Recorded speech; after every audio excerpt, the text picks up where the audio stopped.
Supposedly, Fat Joe got beat up real bad. I don't know. Allegedly. I don't know if he got beat up real bad, but allegedly, Fat Joe, he never told a story of taking the L, except for that one where he said he got robbed by the Mexicans. He said he got robbed by some Mexican people and the lady was laughing at him. Anyway, he did have a beef at one point with Papoose. Apparently, I don't know if this is true or not, but supposedly, he got whooped on. Not the Bronx. Not the Bronx taking the L. Anyway, the title of this story coming from Poetic Flacco is Fat Joe just got exposed badly. Finally giving us answers to one of hip-hop's biggest mystery, which is what exactly happened in that hotel room when Fat Joe and Papoose had an all-out brawl in 2007. So back in 2007, Fat Joe and Papoose ended up in the same hotel room as Cassidy while they were beefing, and they really wasn't beefing, to be honest. Fat Joe had an issue with Remy Ma at the time. Their beef was really intense. She was dissing Fat Joe on the radio often. Fat Joe also had a beef with 50 Cent at the time. Their beef was pretty intense as well. Remy Ma was dating Papoose and was kind of also signed to Papoose a little bit at that time. And then Papoose was also 50 Cent right-hand man. So Fat Joe, I think at that time, just had an issue with Papoose because Papoose was associated with too many people he didn't like. This was before social media per se, but everything played out in the public because both Fat Joe and Papoose gave descriptive interviews detailing what took place that night, but they both have very different stories on exactly what happened. Of course they do. Of course they do. Big egos. So because their stories are so different, obviously somebody is lying and somebody is telling the truth, but nobody else who was there that night had came forward besides these two for the last decade or so. Well, that's until the Cassidy interview this week detailing what exactly happened. From Papoose's perspective, Fat Joe walked in, causing raucous, and he two-pieced Fat Joe. But from Fat Joe's perspective, of course it's from Fat Joe's perspective, he had Papoose crying, shivering in fear, hiding behind tables. He sent a couple of Papoose. That's because once you called the police on him after he punched you in the face. I don't know, allegedly. I wasn't there. Fat Joe's perspective, of course it's from Fat Joe's perspective, he had Papoose crying, shivering in fear, hiding behind tables. He sent a couple of Papoose friends to the hospital in critical condition. Fat Joe really sold this story, bruh. You know what I mean? People already knew who Papoose was before I punched him in his face, so it doesn't really make or break my career. But next time he'll think before he underestimates somebody. You know what I'm saying? As far as where it stands now, I don't really care. Like, it's up to him. I'm not thinking about him. He's not a threat to me. He's not the least bit intimidating. He's not a hot artist. He's trash. You know what I mean? So he's not really in my mind. Lyrically, he's not on my level. This is hip hop. Lyrically, I feel like I annihilated him on that track already. First verse, I always do that. I warm up. Second verse, I go for the juggler. You know what I mean? So it is what it is. You know what I mean? 50 Cent office is across the street from Madison Square Garden. Fat Joe had a problem with 50 Cent. He likes to go around the problem, and for some reason he thought that he could come at me sideways, like I was gonna be some kind of scapegoat. But I stood tall, like I'm supposed to. I'm from Brooklyn, New York. We don't back down to nobody. I gave him the opportunity to shoot me a fair one, to fight me one-on-one in front of 9 of his bodyguards, and he refused. He came to me, he asked me a question, do I have a problem? I responded, do you want to make it a problem? He asked me the same stupid question. You know what I'm saying? I'm like, do you have a problem with me? Yeah. 2-piece. We got Fat Joe on the line. A boom pop. So he gave him, so Papoose trying to say he didn't sneak him. He offered a fair one, and then he was still kind of sort of talking sideways out his mouth. So he popped him across his lip. What the bodyguards did. Hello? Jonesy, since when you know me to be a punk in your life? No, I call you a punk. Ow! This is like professional wrestling. You know, like, well, you know Mean Gene. All right, this is what I'm hearing. Yo, Jonesy, you have never known Fat Joe to back down from anybody in the history of mankind. Papoose is a boy. You know they got hotel rooms, Envy, when you on the road, they got the little kitchen in there? Mm-hmm. He jumps over the wall, traps himself in the corner. Right? So I go up in there, I say, yo, Papoose, do we have a problem, homie? He says, well, so who said, do we got a problem? Was it Papoose or was it Fat Joe? So I go up in there, I say, yo, Papoose, do we have a problem, homie? He says, well, you want it to be a problem? At that point, he caught what we call the beats. Right? His man jumped in the way. His DJ, did he tell you his DJ is in the hospital still?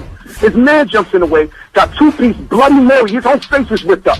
Right? His man, he got some real good human shields. His other man, who's his best friend, his lip looked like an 18-wheeler tire when we was done with that boy. When they finally had enough, Papoose never threw a punch. He's crouched down. I felt so sorry for this boy, Miss Jones. I gave him the beats. I was telling him, you better respect me. This is the beats. This when we ain't know how furious Fat Joe could talk. Not saying he ain't a real one. I already hear y'all. Everybody from the Bronx, trust me, I spent a little bit of time in New York in the 90s, and if he was around, Fat Joe was around, we know he was outside. I'm not saying all that. But you cannot deny that he tells a fantastical story. This was before Fat Joe ruined his good name and reputation on the internet. So people really believe Fat Joe. This was pretty believable. Right. We didn't know. We didn't know. And Papoose and the idea of Papoose beating up Fat Joe was kind of unheard of. Papoose got hands, but Fat Joe at that time was Terror Squad Fat Joe. Fat Joe was a menace. Fat Joe was a menacing figure in hip-hop. Like, Fat Joe's lore wouldn't make people believe that Papoose did any of the thing. He was one of the menacing figures of him. Think about the last time you dealt with a bully in school. Like, we're all grown men right now, and we're all adults, and we all got guns, so there's no such thing as a bully now, because, it's an even playing field. It's who's willing to go further. But think about the last time you dealt with a bully in grade school. Like, do you remember, like, your perception of him? Your perception of this bully probably was, this dude is indestructible. This is the toughest, biggest, baddest dude on earth. Yo, you couldn't even fathom the fact that this dude could lose a fight until he lost the fight and got punched in his mouth by somebody who wasn't scared of him. Mm-hmm. And then your entire view and perception of him changed. Mm-hmm. Well, we were still in the bully phase of the Fat Joe era. Fat Joe, the lore was, can't nobody deal with Fat Joe and his goons.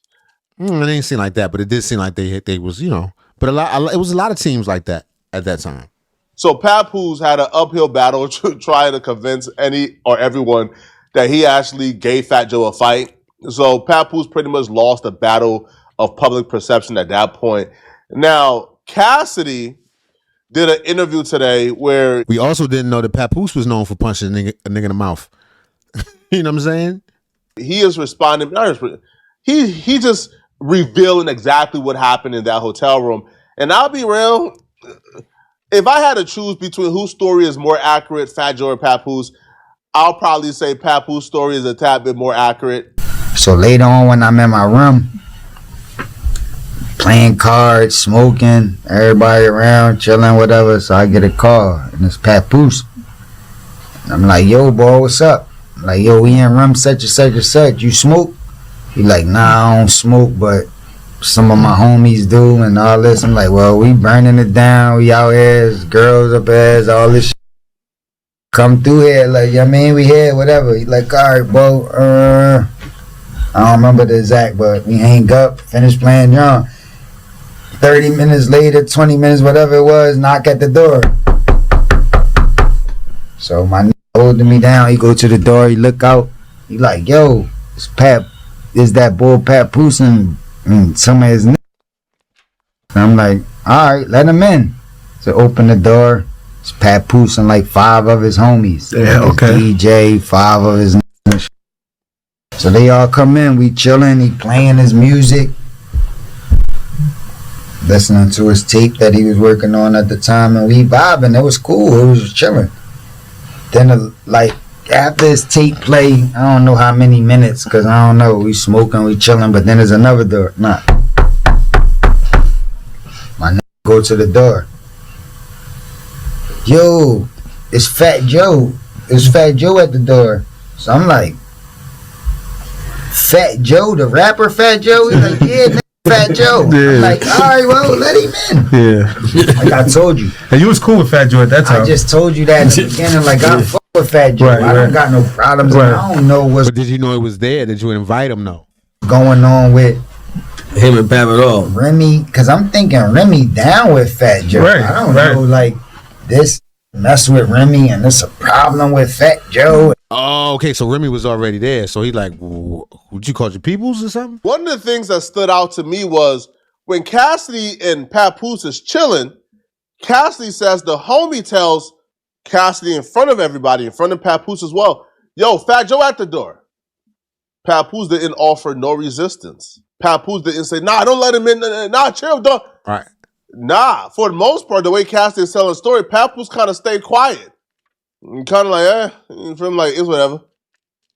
Usually the person who's the calmest is somebody who knows they probably have leverage in the situation.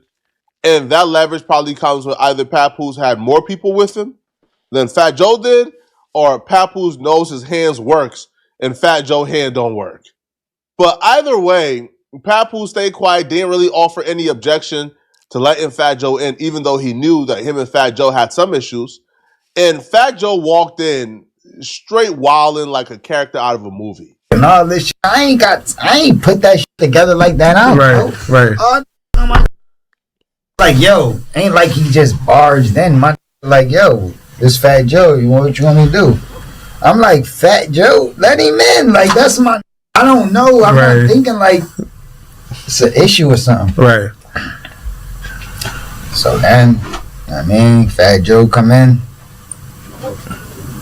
Yo, do we got a problem here? So I'm thinking he playing like I come in and just be playing and shit. Right. So I'm like, I start smiling and shit. And he like, yo, do we got a problem, man? He said the second time. So when he said like that and not look at I'm like, wait a minute, nigga. me, he ain't make eye contact with me. So I'm like, so now it's getting a little weird. So now I stand up. Like we on the couch. See Papoose right here next to me on the couch. And I'm on the couch. So when he do that, I'm like, I stand up like and then he say it again. But he like coming towards us, but looking at Papoose. Dude, we got a problem.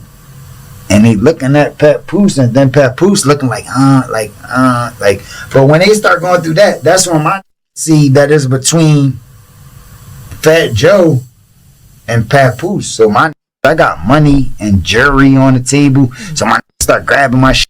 They grab me and pull me to the next room. Fat Joe must have thought he's exactly who Al Capone thought he was. But Fat Joe walking in like a mafia boss. Do we have a problem? Oh, come on, man. And if I'm Papoose, I look to my right and I see Cassidy and his homies getting their jewelry and Tucking their chains. getting their stuff out the room and trying to move to the next room and leave me. Man, I'm thinking in the back of my mind, I was set up. This is a back door. And because I would have thought it was a back door, I would have started socking on Cassidy right there. Nah, hold on, bro. You're not just leaving. Flacco. This is what you would have done, Flacco? Okay. All right. Nah, hold on, bro. Nah, you brawling too. Now, apparently me and Papoose think alike because I do remember at that particular time there were rumors that Cassidy did indeed backdoor Papoose, but Cassidy always denied it. And Cassidy and Papoose at some point made amends and became cool again. But it's from this point forward, because I feel like both Papoose and Fat Joe told a story in similar fashions like this. Because even Papoose mentioned Fat Joe came in screaming, do we have a problem? Fat Joe also confirmed this. Now, it's from this point forward of the story that becomes different, depending on who you ask. You know, when we walking out, that's when the fight break out between them. But like I said, Papoose had with him. It wasn't like he was by himself. Right. He ran down on him. And all I remember seeing is like Fat Joe and Macho. Like, you know what I mean? Fat Joe's by himself or with a couple people? He was people? with Macho, like two. But I don't, or maybe one more, maybe three the most. Okay. I don't really remember. Fat Joe tell the story. He had 100. Papoose had more with him than Fat Joe had with him. I was sending text. I'm sorry, y'all. Okay. I don't really remember. Fat Joe tell the story. He had 100. Papoose had more with him than Fat Joe had with him. Okay. So when we left out, it was like a big scuffle, the whole shit, and the whole shit went down. Okay. But my issue was the next, like, but you was out of there before the scuffle even happened. I was in the next room because that was my room, and I had the room next door. Okay, so you had two rooms. I want to stand there and let them, like, I don't know if that will feel like a setup. This dude come in, and everybody else just scatter, and it's just me. About the he had a few people. I don't even know what it's over. I don't even know what's going on. It's just, first I stand up to make sure, like, what's up with me. Then once he is not with me, we start grabbing our shit. Like, I don't know what the f going on. I don't know what's up. Like, you know what I'm saying? But afterwards, it came to me. Papoose came in my room the next door and told me what happened, and I went and sent my to get Fat Joe back. Like, because it was an issue. He was missing some shit. Okay. So I sent Fat Joe my to get Fat Joe, and Fat Joe came back. Fat Joe ain't know that was my room. Okay. He just seen us in there. He thought it could have been his room. He ain't know it was my room, and he was violating like that. Okay. But he came back down to talk to them, and they was talking out in the hall in front of my room in the hall. So they talked after the. So even after the fight, they still was able to talk. Yeah, they talked again. And Papoose wanted to. You know what I'm saying? And but regardless, bro, I don't even give a fuck about all them small details. It was a misunderstanding. Papoose signed with Rim. Rim was talking crazy about Fat Joe on the radio, and that's how the whole shit went down and all that. We gotta read between the lines. I think both Papoose and Fat Joe had some cap to their story. Right. Papoose claiming Fat Joe had 9 security guards. Cassidy is saying Fat Joe didn't have 9 bodyguards and 9 security guards. That Papoose actually had more dudes than Fat Joe. So Fat Joe had about 3 dudes with him, according to Cassidy. Papoose had about 5 with him. So it wasn't that large of a number, unless Fat Joe had some dudes outside the hotel room holding guard. Yo, what up, y'all? But nonetheless, though, the brawl happens. Now, if the brawl happened exactly how Fat Joe said it happened, I don't see the series of events that took place afterwards happening. If Fat Joe is claiming that he had Papoose under the table, scared and shivering, and as he was whooping on Papoose, he was telling Papoose, take that, you gonna respect me, you gonna respect me, take that, you. A severe ass one. What did they teams do? They stood in a circle. They stood in a circle and let them do like a TV fight. Everybody was just even. Let them fight. Break it up. They pushed at him. They just pulled a bunch of cars around. Gonna respect me. Who did that? If Fat Joe is claiming that he had Papoose under the table, scared and shivering, and as he was whooping on Papoose, he was telling Papoose, take that, you gonna respect me, you gonna respect me, take that, you gonna respect me. I don't see that being a thing. Because if that happened and Papoose mans went to the hospital and Papoose got beat up so bad he was under the table shivering, getting spanked on, I don't see Papoose staying after the fact to holler at Cassidy next door. Right. If that happened if it was as bad as Fat Joe described, you're getting out of Dodge as quick as possible. You are leaving. You're not staying. Bro, these dudes just put up on you and spanked you and your homies this bad. You're not staying. You leaving. Right. The fact that Papoose stayed and ain't go nowhere, but Fat Joe left, that tells me everything that I need to know personally. Right? I don't think that there was a clear-cut winner here. I don't feel like it was a scuffle, a lot of yelling, probably a little bit of a wrestling match. They got the wrestling. Knocked over some stuff. Some punches was thrown. None of them connected. And they've been talking about it for 30 years. Papoose and them just absolutely spanked Fat Joe. I feel like it was a fight. I don't feel like Fat Joe got the best of Papoose as he claims. Probably neither. But because this was an era with no cell phones, no nothing, and they both could just very well say whatever, I feel like they both kind of told some cap, but I think Fat Joe capped the most. That's because he's the most capper. He's a Lion King. Fat Joe, to me, added extras on it that ain't need to be there.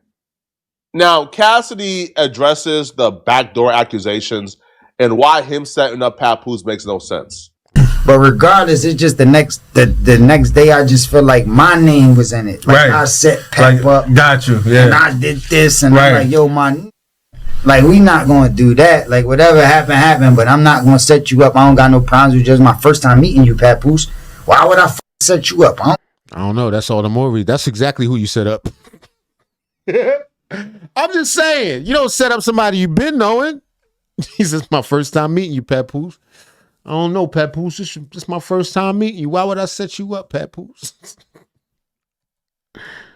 just feel like my name was in it. Like right. I set Pep up. Got you. Yeah. And I did this, and right. I'm like, yo, like we not gonna do that. Like whatever happened. But I'm not gonna set you up. I don't got no problems with just my first time meeting you, Papoose.